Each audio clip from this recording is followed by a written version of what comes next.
আসসালামু আলাইকুম। সবাইকে স্বাগত জানাচ্ছি বিডি ভিউজে। আপনাদের সাথে আছে আমি তানজিলা হক। ইসরায়েলের প্রধানমন্ত্রী বেঞ্জামিন নেতানিয়াহু সম্প্রতি সিরিয়ার নতুন সরকার নিয়ে উস্কানিমূলক মন্তব্য করেছেন, যা মধ্যপ্রাচ্যে ভূ রাজনীতিতে নতুন উত্তেজনার ইঙ্গিত দিচ্ছে। সিরিয়ার দক্ষিণাঞ্চল থেকে সেনা প্রত্যাহারের দাবি এবং সংখ্যালঘু গোষ্ঠীগুলোর সঙ্গে সম্পর্ক জোরদারের ঘোষণা দিয়ে তিনি ইসরায়েলের দীর্ঘদিনের কৌশলগত লক্ষ্য পূরণের চেষ্টা করছেন। আন্তর্জাতিক সম্প্রদায়ের নীরবতার সুযোগ নিয়ে ইসরায়েল সিরিয়াকে দুর্বল ও বিভক্ত করার এই পরিকল্পনা এগিয়ে নিচ্ছে। তবে সিরিয়ার প্রেসিডেন্ট আহমেদ আল সারা কূটনৈতিক ভারসাম্য বজায় রেখে প্রতিরোধের পথ ধরেছেন। কিন্তু এই নীতি কতটা কার্যকর হবে তা নির্ভর করছে আঞ্চলিক শক্তিগুলোর প্রতিক্রিয়ার উপর। বিস্তারিত থাকছে হায়দার সাইফের প্রতিবেদনে।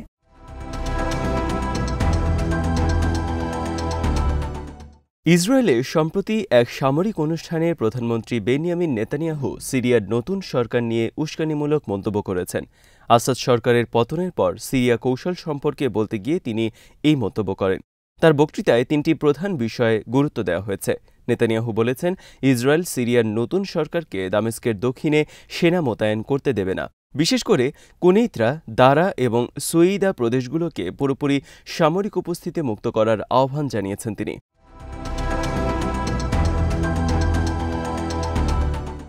নেতানিয়াহু ইসরায়েলকে সংখ্যালঘু ড্রুজ সম্প্রদায়ের রক্ষক হিসেবে হাজির করেছেন। প্রতিরক্ষা মন্ত্রী ইসরায়েল কাটসও সম্প্রতি একই ইঙ্গিত দিয়েছেন। তিনি বলেছেন, ইসরায়েল সিরিয়ার দক্ষিণাঞ্চলে বন্ধুপ্রতিম জনগোষ্ঠীর সাথে সম্পর্ক জোরদার করবে।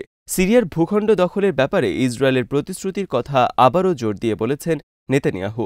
তিনি বলেছেন, ইসরায়েলি বাহিনী বাফার জোন এবং মাউন্ট হারমান এলাকাগুলোতে অনির্দিষ্টকালের জন্য অবস্থান করবে।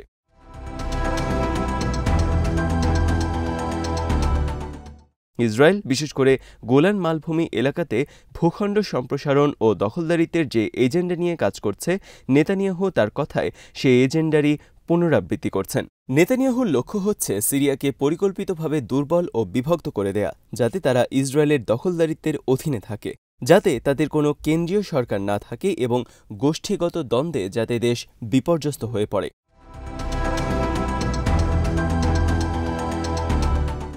এভাবে নিয়ন্ত্রিত বিশৃঙ্খলা চাপিয়ে দেওয়া হলে এক দশকেরও বেশি দীর্ঘ যুদ্ধে বিপর্যস্ত সিরিয়ার পুনর্গঠন কঠিন হয়ে যাবে।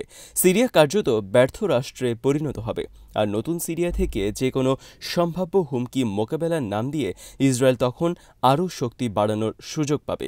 এই কৌশল অবশ্য নতুন নয়। প্রতিষ্ঠার পর থেকেই ইসরায়েল রাষ্ট্রের নীতিতে এই কৌশল সবসময় ছিল। লেবানন সহ বিভিন্ন অঞ্চলে বিভিন্ন প্রেক্ষাপটে তারা এই কৌশল প্রয়োগ করেছে।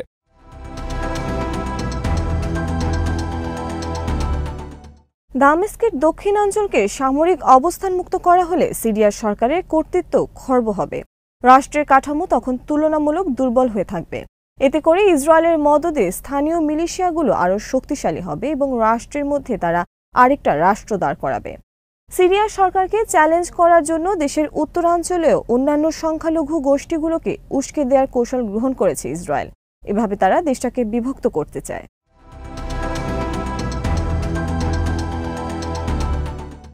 ড্রুজ সম্প্রদায়ের নাম সুনির্দিষ্টভাবে উল্লেখ করার মাধ্যমে ইসরায়েল তাদের সংখ্যালঘু জোট নীতির প্রকাশ ঘটিয়েছে।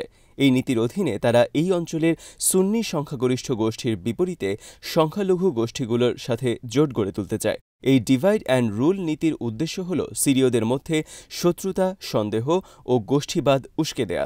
সংখ্যাগরিষ্ঠরা যাতে সহিংস আচরণ করে, সেজন্য তাদের সংখ্যালঘুদেরকে অস্ত্র হিসেবে ব্যবহার করে।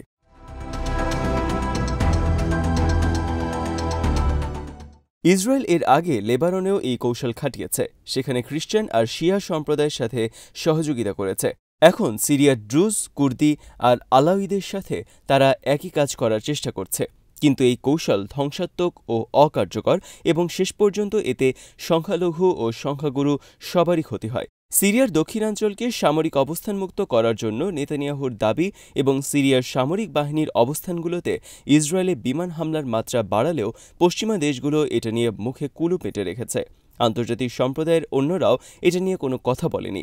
এই নীরবতাকে নেতানিয়াহু তার কাজ চালিয়ে যাওয়ার জন্য সবুজ সংকেত হিসেবে দেখছেন।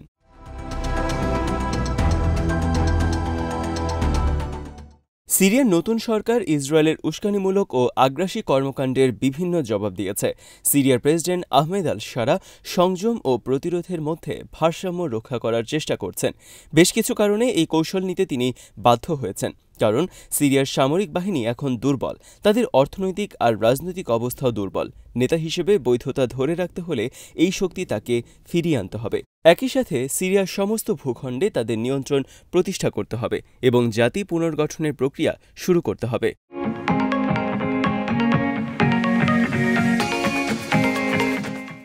গত মাসে সিরিয়ার ন্যাশনাল ডায়ালগের যে সম্মেলন হয়েছে সেখানে বলা হয়েছে ভূখণ্ড নিয়ে কোনো ছাড় দেয়া হবে না। ইসরায়েল সহ দেশের নাগরিক সবার উদ্দেশ্যেই আল শারা বলতে চেয়েছেন যে নেতানিয়াহুর বেসামরিকীকরণের দাবির সামনে তিনি মাথা ঝোঁকাবেন না।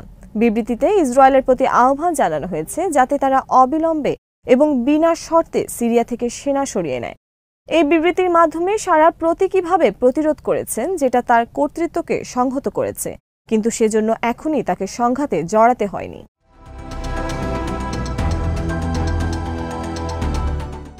২৬শে ফেব্রুয়ারি শারা জর্ডান সফরে গিয়ে বাদশাহ দ্বিতীয় আবদুল্লার সাথে বৈঠক করেছেন। বাদশাহ সিরিয়ার সার্বভৌমত্বের প্রতি সমর্থন জানিয়েছেন এবং ইসরায়েলের আগ্রাসী আচরণের নিন্দা জানিয়েছেন। জর্ডান সফর ছিল দেশের বাইরে শারার তৃতীয় সফর। সামরিক পদক্ষেপ এড়িয়ে ইসরায়েলের পদক্ষেপকে কূটনৈতিকভাবে মোকাবেলার অংশ হিসেবে আঞ্চলিক জোট গড়ার জন্য এইসব সফর করেছেন শারা। বিশেষ করে সীমান্ত এলাকার স্থিতিশীলতা নিয়ে সিরিয়ার যে উদ্বেগ রয়েছে, একই উদ্বেগ জর্ডানের মধ্যেও রয়েছে।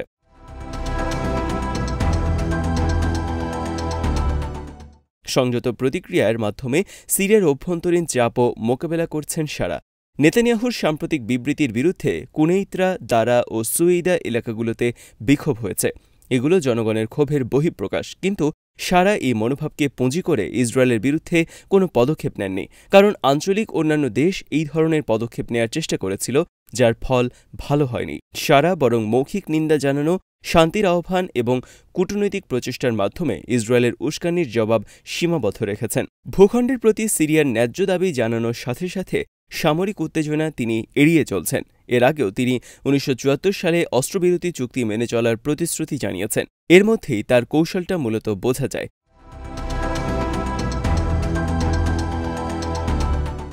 কিন্তু এই ধরনের পদক্ষেপের মাধ্যমে শারা হয়তো আঞ্চলিক ও আন্তর্জাতিক সমর্থন পেতে পারেন, কিন্তু মধ্য ও দীর্ঘমেয়াদে এই কৌশল দেশের ভেতরে তার বৈধতা ক্ষুণ্ণ করবে।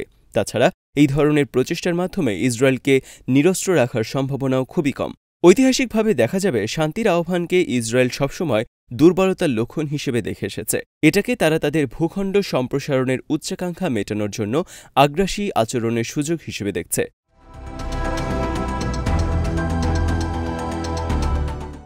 সিরিয়ার জটিলতা বিবেচনায় নিয়ে বলা যায়, এমন পরিস্থিতিতে ইসরায়েলের কর্মকাণ্ডের বিরুদ্ধে সম্মিলিত পদক্ষেপ নিতে হবে। আন্তর্জাতিক সম্প্রদায়কে অবশ্যই তাদের দায়িত্ব পালন করতে হবে। আরব দেশগুলোকে ঐক্যবদ্ধ হয়ে পদক্ষেপ নিতে হবে। ইসরায়েল যদি সিরিয়াকে ব্যর্থ রাষ্ট্র বানাতে সফল হয়, তাহলে আরব রাষ্ট্রগুলোর সবাইকেই অনেক কিছু হারাতে হবে।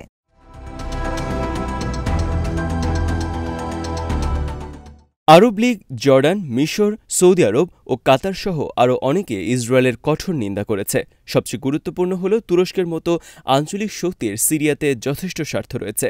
দামেস্ক স্থিতিশীল থাকলে তাদের অনেক কিছু অর্জন হবে, আবার ইসরায়েল সিরিয়ার বিরুদ্ধে আগ্রাসনে নামলে তাদের অনেক কিছু হারাতে হবে।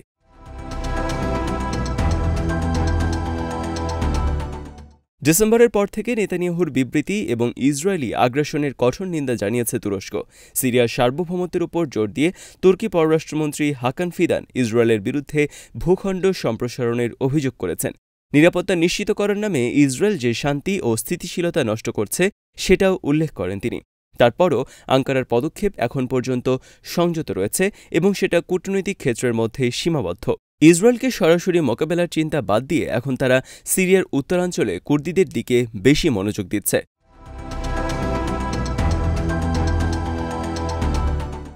দুটি গুরুত্বপূর্ণ ইস্যু এক্ষেত্রে তুরস্কের নীতিকে নিয়ন্ত্রণ করছে। প্রথমত, তুরস্ক ঘোষিত সন্ত্রাসী গোষ্ঠী কুর্দিস্তান ওয়ার্কার্স পার্টির শাখা Syrian Kurdish people's protection units বা ওয়াইপিজির পরিণতি কী হবে। দ্বিতীয় বিষয়টি হল, ওয়াইপিজির সাথে আমেরিকার সহযোগিতা বন্ধের জন্য মার্কিন প্রেসিডেন্ট ডোনাল্ড ট্রাম্পের সাথে তুরস্কের সম্ভাব্য চুক্তি। এই দুই ইস্যুর সমাধান না হওয়া পর্যন্ত আঙ্কারা ইসরায়েল ইস্যুতে সেভাবে সক্রিয় হবে বলে মনে হয় না, কারণ আগে থেকে সংঘাতে জড়িয়ে গেলে ট্রাম্প ও ওয়াশিংটনের ইসরায়েলপন্থী কর্মকর্তাদের সাথে সংঘাতে জড়িয়ে পড়তে পারে আঙ্কারা।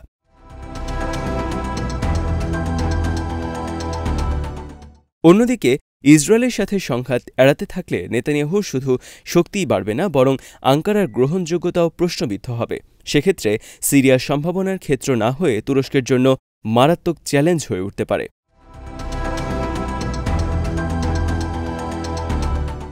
আজ এখানেই শেষ করছি। সবাই ভালো থাকুন, সুস্থ থাকুন আর দেখতে থাকুন বিডি ভিউজ। চ্যানেলটি ভালো লাগলে সাবস্ক্রাইব করুন, সংযুক্ত থাকুন আমাদের ফেসবুক পেজে। আল্লাহ হাফেজ।